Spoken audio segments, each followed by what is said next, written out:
کبھی مایوس نہ ہونا اللہ سے کہ میں اتنے گناہ کرتا ہوں، اللہ کیسے معاف کرے گا؟ اللہ بڑا کرے گا۔ اللہ تھانے دار نہیں ہے، مہربان ہے، دوست ہے، ہمارا دوست ہے۔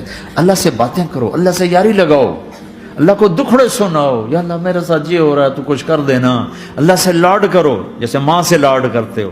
وہ نہیں تھا چرواہا موسیٰ علیہ السلام نے سنا، کہہ رہا اللہ سیاں تو آویں آ، تیری جواں کڈاں، تین تیل لاواں، تین کنگھی کراں، تین روٹی کھواواں، تین دودھ پیواواں۔ یہ اللہ سے باتیں کر رہا۔ تو موسیٰ علیہ السلام نے اس کو بدبخت یہ کیا کہہ رہا ہے؟ کہہ رہا ہے یا اللہ تو میرے پاس آ، میں تمہیں تیل لگاؤں، تیری جوئیں نکالوں، تیری کنگھی کروں، تجھے بکری کا دودھ پلاؤں۔ تو وہ تو بیچارہ ڈر کے رونے بیٹھ گیا۔ جب موسیٰ علیہ السلام طور پر آئے تو موسیٰ علیہ السلام سے اللہ نے کہا موسیٰ تو نے تو میرا یار ہی مجھ سے دور کر دی، مجھے تو اس کی باتیں بڑی اچھی لگتی تھی، تو نہیں یہ کیا، جا اس کو خوش کر کے جیسے ناراض کر کے آیا۔ میرے نبی مسجد میں صحابہ ہنس رہے تھے تو آپ نے فرمایا جو میں جانتا ہوں تم جانو تو تمہارا ہنسنا بند ہو جائے، رونا زیادہ ہو جائے۔